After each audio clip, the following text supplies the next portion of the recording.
Welcome back to Citizen Extra Live on Citizen TV. This being the second hour, I can assure you that our discussion here has continued even during the break.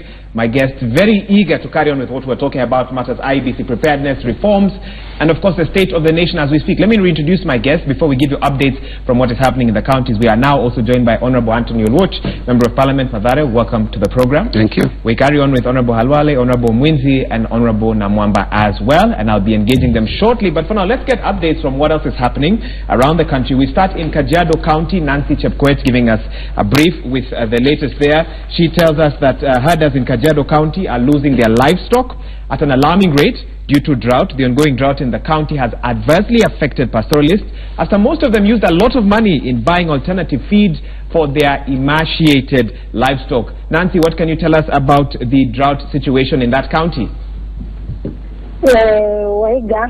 The drought situation in Kajiado is so alarming. It's in the alarming stages according to the National Drought Management Authority. I managed to visit a few pastoralists who are affected by the ongoing drought, and their plights are that if the rains delay, then the situation will be worse. Okay. Keep going, sorry, go ahead. Okay, livestock are so emaciated, some cannot stand without support. Also, to the worst part of it, the ongoing drought in Kajiado is that livestock are started dying due to starvation, and most herders are hopeless. Have just a lot of money in buying alternative feeds like hay, cabbages, which according to them is not a long-term solution. Okay. Have you managed to speak to the county government just to figure out what they are trying to do? What sort of efforts are being put in place to counter the effects of this drought? Yeah, I've managed to talk to the county commissioner, Kajiado County, that's the national government, and he's urging the chiefs to be cautious, because some of them are not distributing the intended feeds to the most affected people. Also, I managed to talk to the National Drought Management Authority manager, Mr. Abdi Omar in Kajiado branch, and he has warned that the situation is worsening day by day, and Kajiado is in the bracket of the most hit areas by the drought in Kenya. And finally, Nancy, sorry, go ahead. The National Drought Management Authority recently dispatched 9,000 bags of livestock feed to the most affected areas within the county. The most affected areas in Kajiado County are Kajiado South, Kajiado West, and Kajiado Central sub-counties. Also, Mr. Abdi has said by now the management drought is targeting 45,000 livestock that are mostly affected, and is blaming cutting of trees and harvesting to be the main contributing factors to the climate change. Okay, if I can just interrupt you, my final question to you, for purposes of giving perspective for our viewers watching from around the country, can you tell us when the drought started, and have you spoken to any weather experts who can tell you how long the drought is expected to carry on for? Yeah, the drought began 2 years ago, but it was not hot as it is now, and they're expecting maybe it will take longer time for them to get rain. As it is for now, Waiga, you find that many livestock are dying. The herders are hopeless. They have nothing much to do now. Well, thank you so much, Nancy Chepkoech. They are talking about the dire situation in Kajiado County. We'll come back or get more updates from her later on, but that being the situation in Kajiado County. Let's now cross over to Machakos County, where we join our correspondent there, Enoch Muswi. We know that the IEBC have vowed to comply with orders by a Machakos High Court compelling the poll body to surrender election materials used in the August 8th election. This is in reference to a case where former Kathiani lawmaker Wavinya Ndeti is seeking nullification of Governor Alfred Mutua's victory. Enoch Muswi, good morning. Maybe you can just give us the key facts around that case, even as we wait for Friday, I believe. That is when the IEBC has been given up until to surrender those polling material. Hello, Waiga. Fine, thank you. Kindly give us the key details around that case. Enoch, go ahead. The details of the case pitting Machakos Governor Alfred Mutua and Wavinya Ndeti, it's slated for October 4th, whereby the case, according to Wavinya Ndeti and our lawyers, the argument, the bond on condition is Wavinya wants the votes to be recounted again after the election that was held on August 8th. According to Justice Agri Muchelule listened the case on Friday and ordered the IEBC to bring all the KIMS machine for the recount, but the lawyer representing the IEBC, Kimani Muoro, said that the machines are being formatted so that they can be used for the October 26th election, for the presidential election that has to be repeated in the whole country. According to Kimani Muoro, he has told the court that what they have are only the SD cards, which will be brought to the court for verification and other election materials. Governor Mutua in the case is being represented by 15 other lawyers led by Kioko Kilukumi, Mohamed Nyaoga, Wilfred Nyamo, among others. In the side of Wavinya Ndeti, the lawyers who are representing Wavinya Ndeti, they are led by Daniel Kitonga Maanzo, among others Martin Gitonga, who told the court that the materials were to be brought to court earlier, as the case was to be listened before September 15th, but the lawyers representing Mutua said that they'll explain the details later. According to the results that were given by IEBC, Governor Mutua led with 249,000 votes, 954 against Wavinya Ndeti, who had 209 to 3 votes. Wavinya Ndeti has told the court that according to our results that were given by our agents and our team, she had led in the votes, but what she wants is the recount of the votes so that the truth can be known. Well, thank you so much, Enoch Musui, for that update. Of course, we won't talk much about it. It's a case in court. We'll allow the court to go through the various processes, but we'll give you more updates, of course, on Friday when that deadline had been set by the court to IEBC. Let's now revisit the topic, the discussion in studio. We're talking IEBC matters. Let's listen a little bit to what our leaders had to say this weekend concerning that and much more. We begin with Raila Odinga's running mate in the just concluded elections, Kalonzo Musyoka. Let's listen to what he had to say as well. Sisi hatuna ubaya tukisema wao kama watatoa wale wezi kwa IEBC, tukisema there shall be no election, hatusemi tutakuja na mishale ama na buduki, lakini tunasema kisheria there will be no election, kwa sababu bila Raila na kukutana na Uhuru hawezi kuwa election. Ni kweli, na tena wao wameshindwa.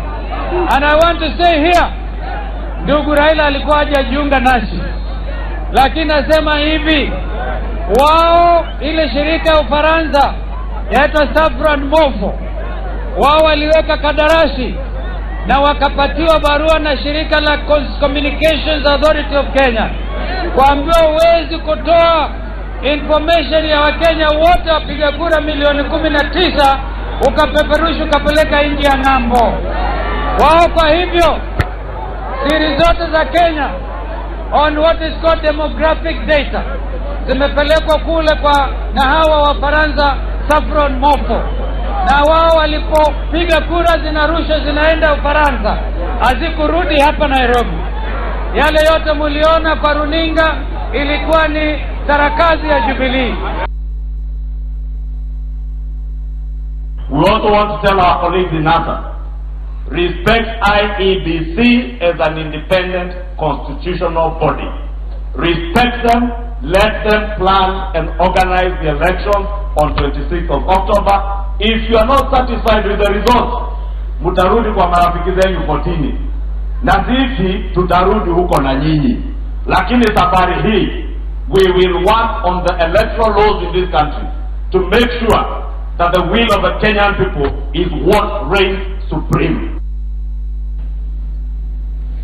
Former Vice President Kalonzo Musyoka, Kikuyu Member of Parliament Kimani Ichung'wah, both commenting on the state of the nation over the weekend.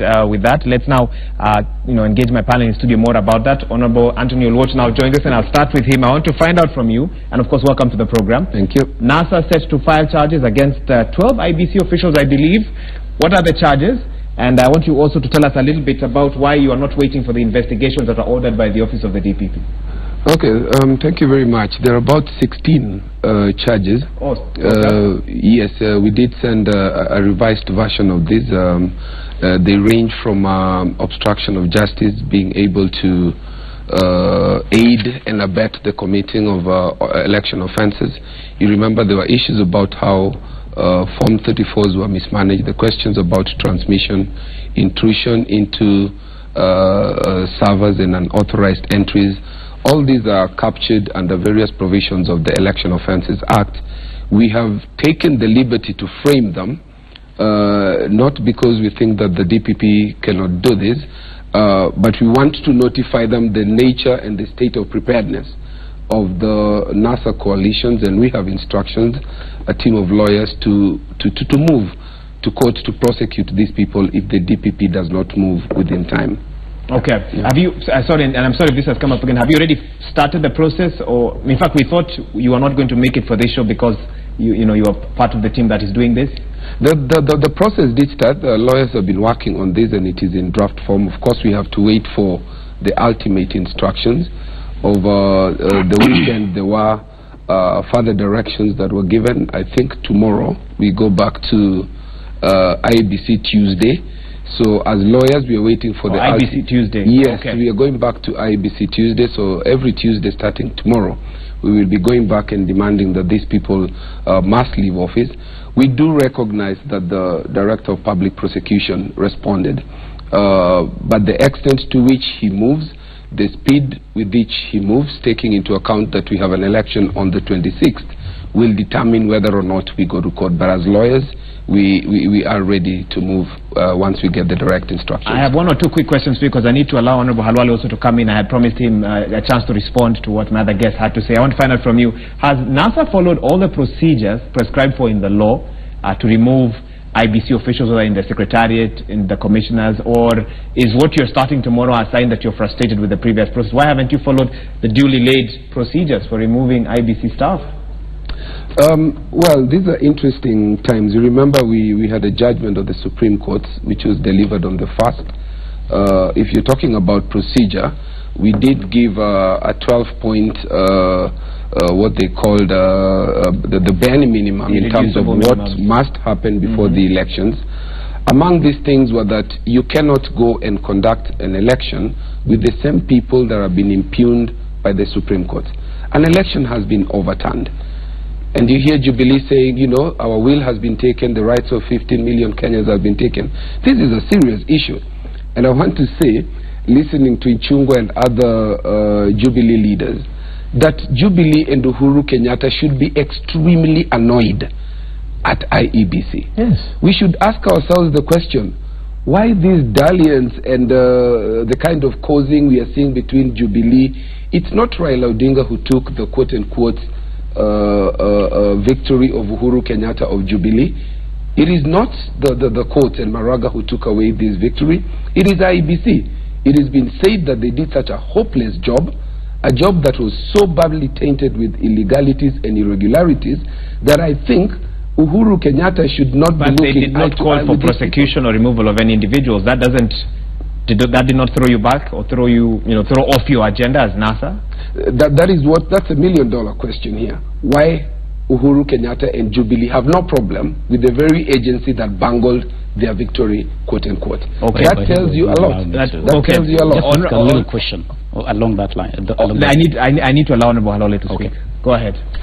I think earlier on, Honorable Babu had said that the decision by the lawyers was irresponsible. The Supreme Court. The Supreme Court. Sorry, the Supreme Court charges was irresponsible. And I'm reminded that Babu is a legal officer. He's an officer of the court. I am. Ethically speaking, it would be wrong for a Babu to completely ignore the doctrine of majority decision by a bench. He knows what a majority decision is. So if a majority decision has been made, and then he goes on and calls the people who are part of the majority decision as being irresponsible, then either Babu has stopped being a lawyer, or if he is a lawyer, he has no respect for the very profession that he is qualified in. I want to defend the lawyers the judges who associated themselves with the majority decision, and the evidence that Mwenzi has been asking for, Babu has been asking for, is there. Where is it? In the server. We have said, open the server. It's in the debits. It's not in the servers. We have said, open the servers. And during the court process, Senior Counsel Orengo requested for opening of the boxes. Mwite agreed, but after consultations through an application from Ngatia, they came and changed their minds. Now that they have, because they're the ones in charge of the security of those ballot boxes, now that they know they have interfered with those ballot boxes, now they are now ready for a recount, the same recount that they did. What? Jubilee are in charge of the boxes, not the IEBC. Jubilee and IEBC are like Siamese twins until you remove people like children. Now I need to give Honorable Mwenzi a chance to respond. Go ahead. Let's start with Honorable Mwenzi. It's even slander. It's an attack on just the integrity of this institution. I mean, again, the bottom line is very simple. They talk about upholding the rule of law. You keep on quoting the Constitution. I know you've mentioned me upholding the Constitution. I need to remind you that the Supreme Court, the greatest organ here, did not indict any member of the IEBC Secretariat. They did not indict Safa Morpho. They did not indict Al Gore. They cited irregularities which, again, we thought in this detailed ruling would be very well spelt out. We are constitutionally bound to have an election. Jubilee does care about the integrity of the election, just as much as our opponents in NASA. We believe that an election can be and will be conducted within the constitutional required time. It will be credible. It will see to it that the majority vote is heard again, because the people did speak. There was a difference of about 1.4 million votes. That's not 1,400 votes. That's 1.4 million votes, and we believe the margin will be wider. To my brother, the Honorable Stephen Kalonzo, who is out there advocating for violence. I mean, we did hear there was a mass action called. I feel, well, you know, when you start using terms like hata wakilete jeshi, hata wakilete tear gas, that is really inciting the base. And we know, it is a very clear fact that the Honorable Raila Odinga has been associated with a lot of violence in the past. So this is just a repeat of what he knows best. And I'm really respecting I'm asking any parent or any youth out there to desist from being used, because if they go out into the streets and these people's children are in their houses behind these big walls and security, well-guarded gates, they're the ones who are going to be punished. They're the ones who are going to suffer more. Mass action is going to hurt the Mwananchi more. Let us respect the will of the people. You talk about, there was nothing, there was a forensic audit done. The servers were not hacked. So all this thing of the servers, kura ziko kwa debe. Na kura zitaongezwa kwa debe. Because come the 26th, Honorable Karale, wembe ni ule. And we are not going to compromise. I think they're used to this other side playing it soft. People are angry. Businesses need to continue functioning. The economy is being impacted. We need to get back to business as usual. And we're not going to be forced, because all these injunctions and everything they're taking to court. Before the elections we had 47. Now they're adding 16.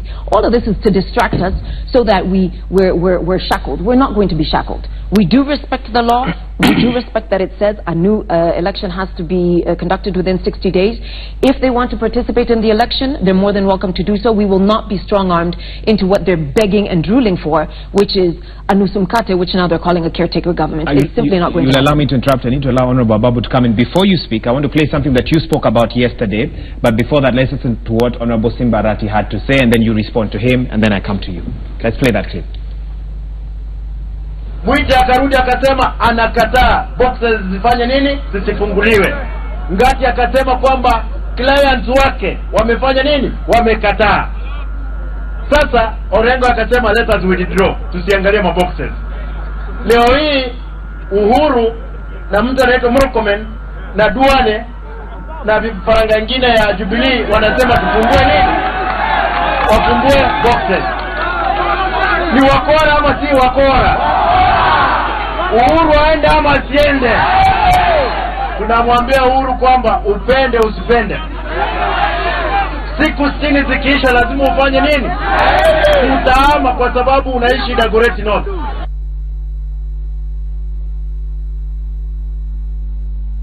Kana naita sisi vifaranga. Alafu kuna wajama wengine wanaketi wanafanya uamuzi bandia. Wanafanya uamuzi bandia. Wanaketi kule mahakamani. Hawajasema Uhuru hajashinda kura. Hawajasema Uhuru hakupata kura. Hata wameogopa kufungua ballot boxes. Wanasema ati hii fomu haikuwekwa sahihi, ati hii fomu haikuwekwa muhuri. Kwani Uhuru Kenyatta ni presiding officer ama ni clerk ya kuweka muhuri kwa kura?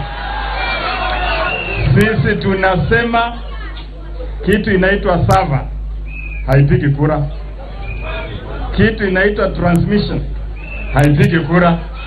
Kura iko na Wakenya, na Wakenya watapiga kura vile vile, na wembe utakuwa ule ule.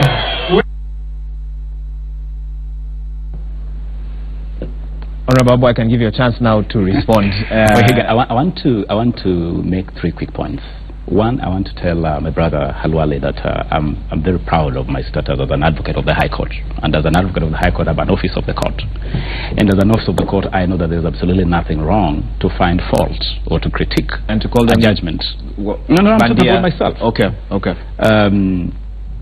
You know, even on the bench, listening to the dissenting opinion of Justice Ojwang, Lady Justice Njoki Ndung'u, they called the Maraga 4 ruling speculative, they called it irresponsible, they called it baseless. Those were the words used by members of the same bench. I have called that ruling unreasoned. I have called it not sufficiently thoughtful, and I have called it baseless. I have also found it absolutely irresponsible that such a ruling could not provide clearly or provide answers on the question of culpability.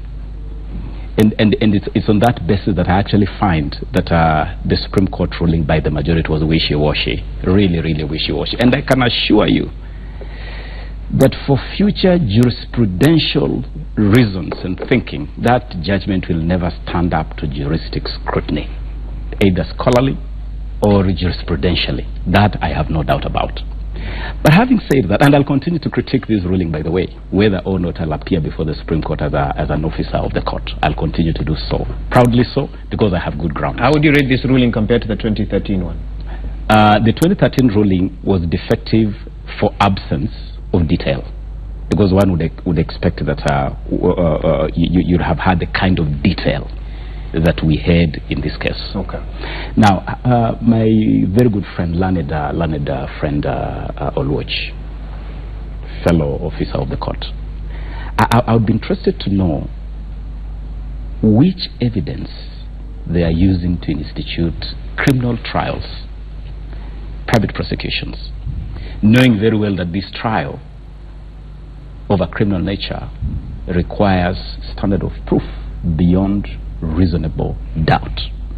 What evidence is this that they could not supply to the petition court that would not have satisfied the lower threshold, which, as I said earlier, is between balance of probability and beyond reasonable doubt, to the extent that the Supreme Court said, if I were to quote them, NASA did not provide sufficient evidence to find reason to assign culpability to any officer within IEBC. Why didn't they provide this new evidence they have that would have convinced the Supreme Court to provide? Can I give him a chance to respond? At a later stage, he can do that.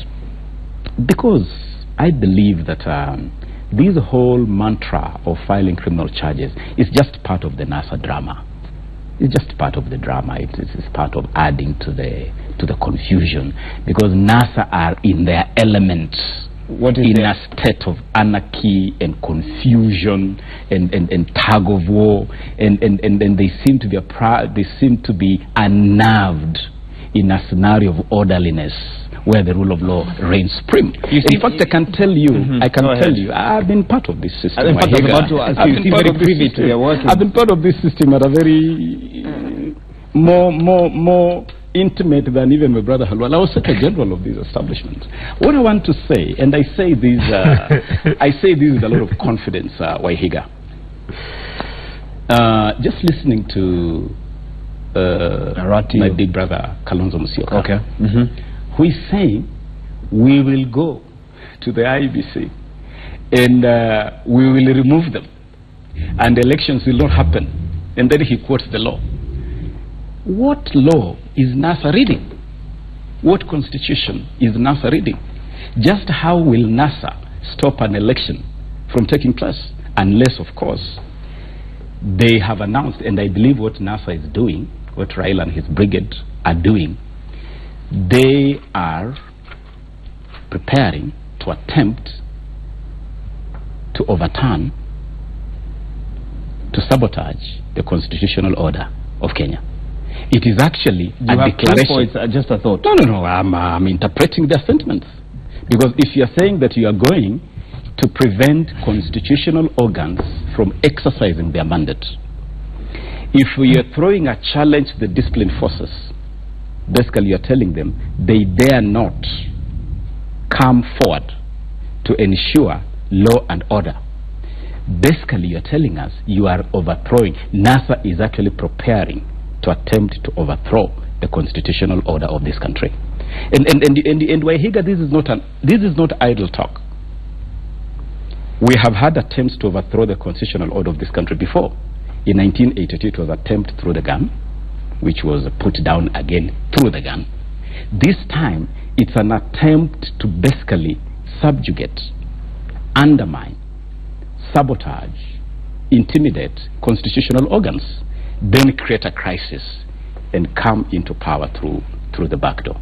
I think NASA should be told that besides accessing power through the ballot as enacted by the Constitution. What are you allowing Ababu to tell us? I don't understand. Let him just finish, because I need to allow Honorable Lodge to respond. If my brother does not understand, I'm telling him, NASA has just declared an attempt to overthrow the constitutional order of this land. When and where? That is what I'm saying. Honorable Lodge, come in now. He's posed these questions directly to you. He's asked you about the evidence. The evidence one, and then I can give you a chance to respond to his second statement as well. Let me begin by the clip that I've just seen of Ababu, and I have a lot of respect for him as a legal mind. In the 11th Parliament, the Honorable Ababu, alongside other persons, were in Parliament when we enacted the Elections Law Amendment Acts 2016, Election Law Amendment Acts 2017. Then there was the Maina Kiai ruling of the Court of Appeal, which I'm sure he himself and members of Jubilee Party seriously appreciate when they approached the elections. If these things were just mere forms, mere signatures, things that didn't matter and that all that matters was the ballot, they could have said so as the legislature. They had the opportunity to do so. When the Supreme Court came and interpreted the very provisions that my good learned friend Ababu was part of, they don't become a Bandia court. How do they become a Bandia court? How do they become reckless? How do they become reckless? Go ahead. How do they become reckless when they interpreted the very provisions that you rubber stamped? For the avoidance of doubt, Jubilee has run with this narrative that the right of 15 million Kenyans has been taken away because quote-unquote ballot boxes hazijafunguliwa ati twende tufungue ballots. I want to draw our attention to Article 38 of the Constitution, which is where they drew this analogy of the right-centric approach. Let's talk about the voter. It's all about the voter and the vote. If you read further down on Article 38 of the Constitution, and then read it together with Article 81. It protects that vote, but then it also says, Wahiga, that our voting system is based on what you call universal suffrage. What does universal suffrage mean? It means every person has the right to only one vote. You get that point? You have the right to only one vote. So if we have a situation where the system has been manipulated to the extent that you cannot guarantee that these votes that were put in that ballot constitute the one man, one vote, how can you ask us, put aside all these forms, who didn't sign what, the way they have tried to trivialize it, let's go to the ballot. This exercise was not carried out in accordance with the one man, one vote principle. So you cannot go and open an already adulterated ballot box so that you go and find what? Number two, on the issue of how NASA intends to stop the elections. We have said, if NASA intends to, that is what we allege. Okay. The Supreme Court did not order that we have an election. They didn't order that we have just another election. They said, carry out an election in strict compliance with the law. If you don't carry out that within the four corners of that strict compliance, there is no election. In law, there is something called anality. It is as if it never happened. It never took place. It is indeed that context that we are saying an election that will take place can only be an election that complies with what the Supreme Court said, and for the avoidance of doubt, the rules and regulations remain in place.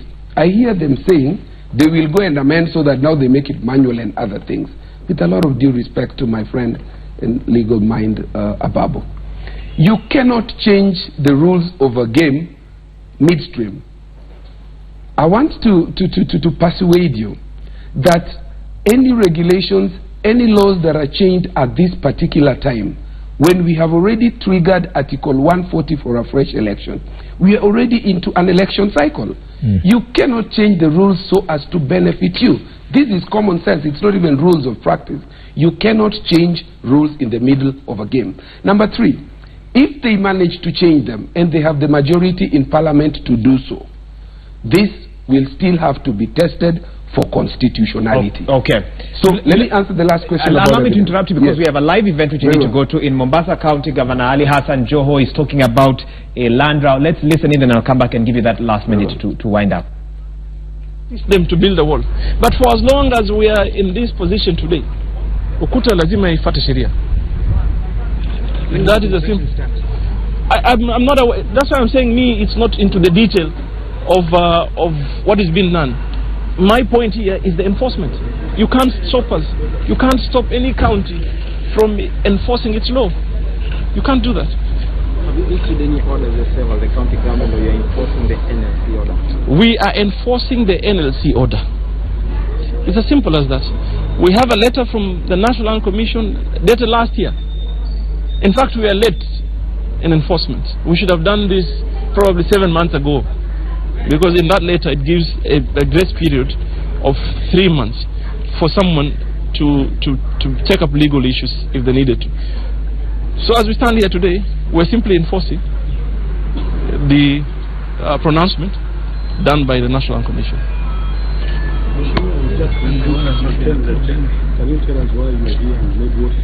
And by the way, that aside, you see, any construction, including that wall, has to be brought to the county for approval. So we should start there. The wall has not been approved by the county, because there are certain procedures that must be followed. One of which, you must be able to provide us with the title deeds and a deed plan, so we are sure of demarcation. And we give you an approval that will only allow you to build a wall or a house or whatever kind of development within your parcel of land. So there's a reason as to why, so that disputes such as this one do not arise. So if someone is genuine in this, why can't he now come forward, seek for an approval to build a wall like others do?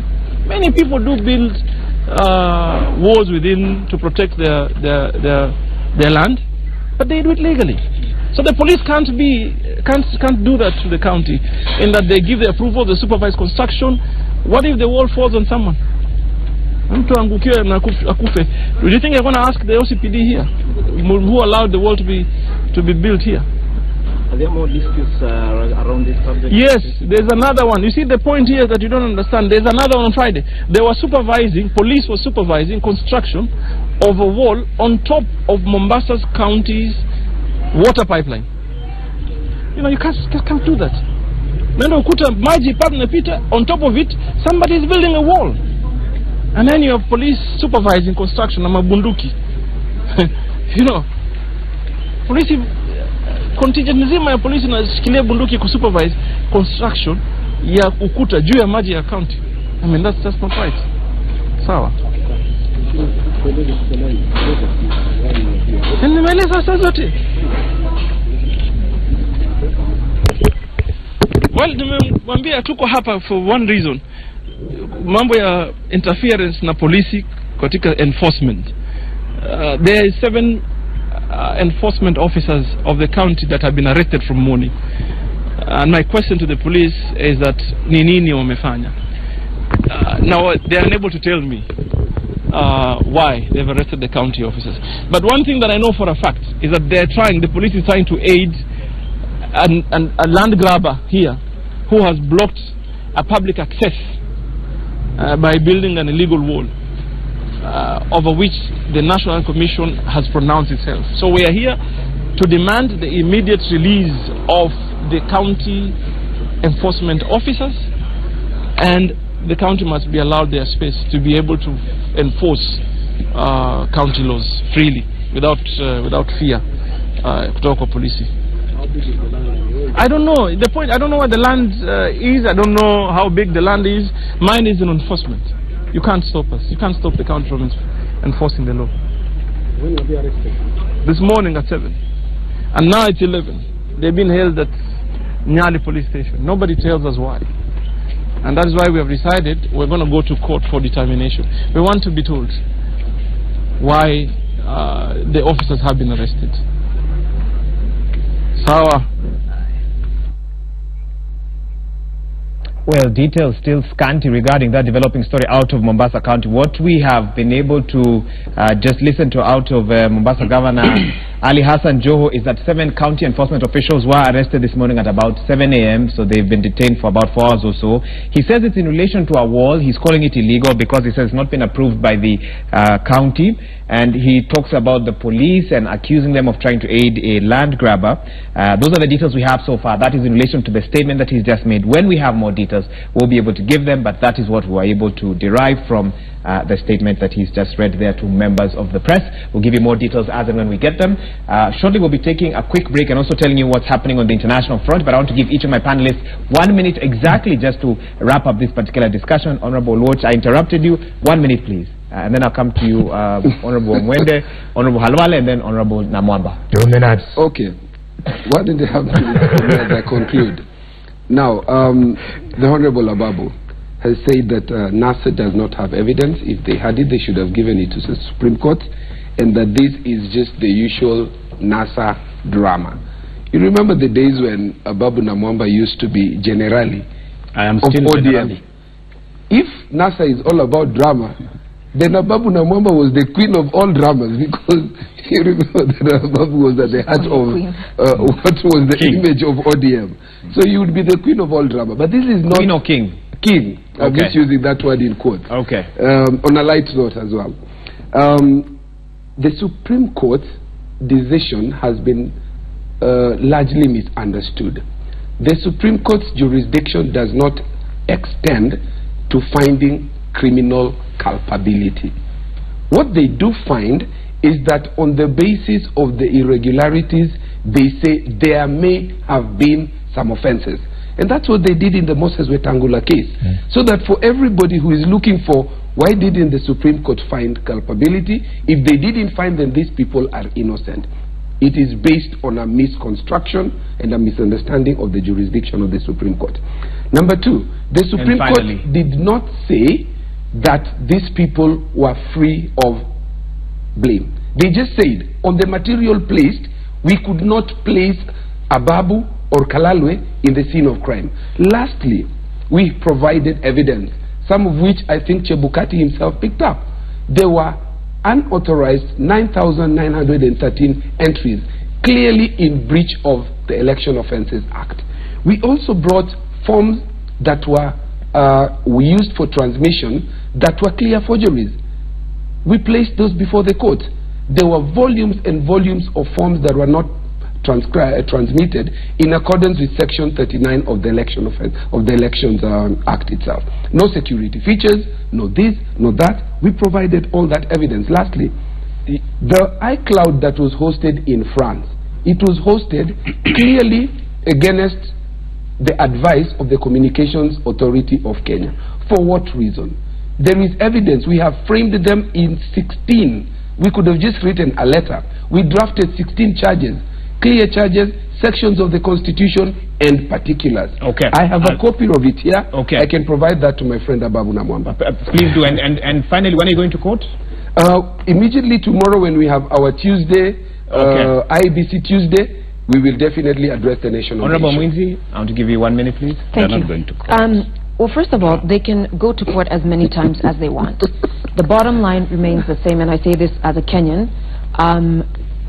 Many Kenyans cannot wait for the 26th so that they can practice their constitutional obligation of voting in a president of their choice. Raila Amolo Odinga needs to drop his misguided and inflated sense of self. Kenya is bigger than Raila.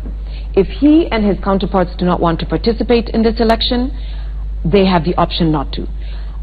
Seeing as we have all these lawyers that keep on touting the Constitution, I'd like them to remind their boss of sections 11 and 13 of the Election Offences Act, which, if you listen to the language of all the lieutenants lately, there's a lot of violence, starting with the head and you know, everybody else on his brigade. They're using a lot of language that is intimidating, and they need to be aware of the fact that it's a crime.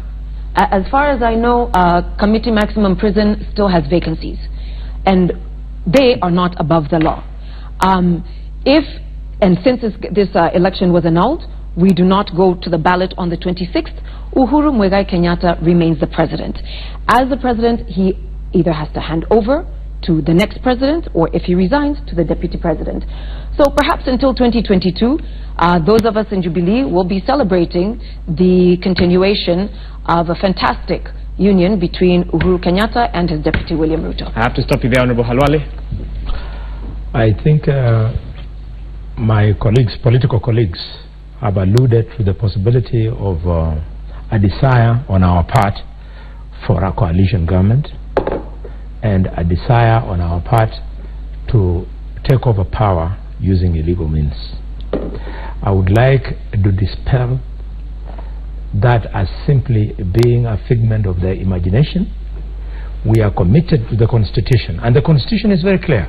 If for whatever reasons the election will not be held by 1st of November this year, that is at the end expiry of 60 days, President Uhuru will cease being president, and the Constitution will immediately hand over power, not to Raila.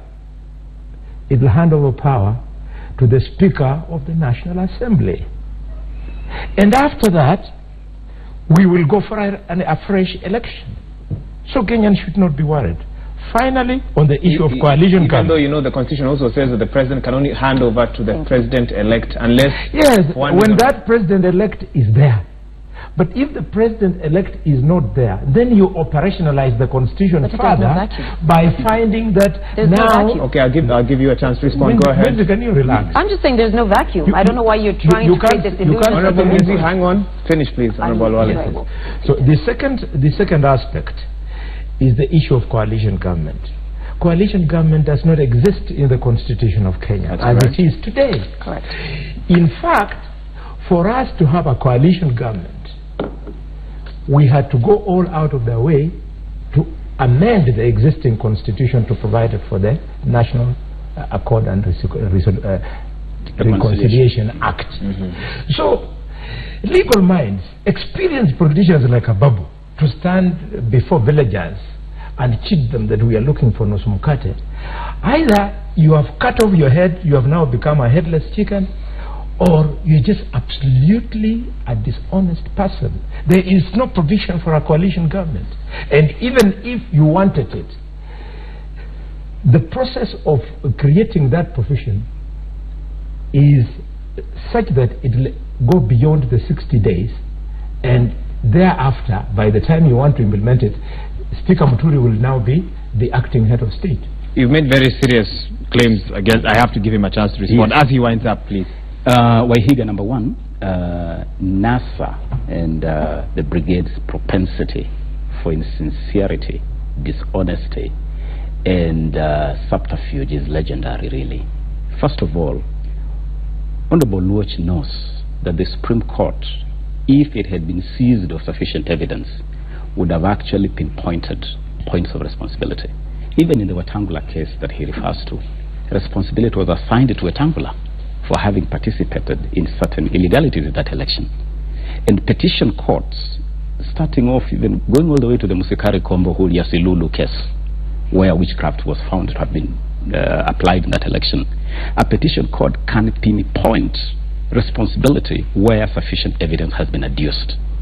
NASA is running away from that reality, that if they had evidence that Chebukati or their pet subject, Chiloba, had any